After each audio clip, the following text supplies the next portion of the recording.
The Book of First Chronicles might feel unusual when you open it. The first 9 chapters of the book is on genealogy. This book was targeted at the religious Jews who had returned to Jerusalem from exile. This genealogy served to remind them of their history. He showed that the royal line of Judah was preserved and that only the tribes of Judah and Levites came back to Jerusalem from exile. The rest of the 10 tribes were lost tribes. Hence, the genealogy given in this book traced only the royal line and the priestly line. In writing the genealogy, Ezra was like a grandfather telling the Jews their roots, saying, "Don't forget where you came from."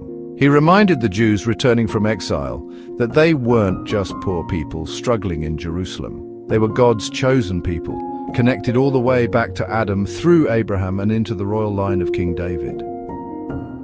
Why was this important? Because from David's line, God promised the Messiah would come.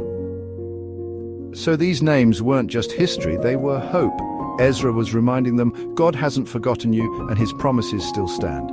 The second half of the book shifts focus entirely to King David. Unlike Samuel and Kings, you won't read about Saul's failures here, and you won't even find David's darkest sins. Why? Because Ezra wasn't trying to hide anything. The earlier books had already told that part.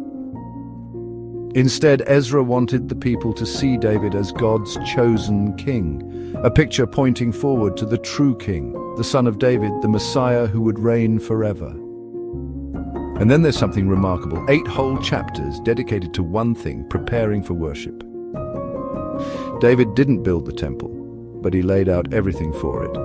Just like God showed Moses the blueprint for the tabernacle, David too received the pattern for the temple. He organized the priests, prepared the materials, and set everything in place. But God had chosen David's son Solomon to actually build the temple. It's as if Ezra is saying, "You're not nobodies. You are worshippers. You belong to God. Judah means praise. That's who you are." So what's the heartbeat of First Chronicles? It's not just about names or a king long ago. It's about God's faithfulness. It's about hope. And it's about worship. Even today, this book whispers to us, and God hasn't forgotten his promises. He's building his story, and you're part of it.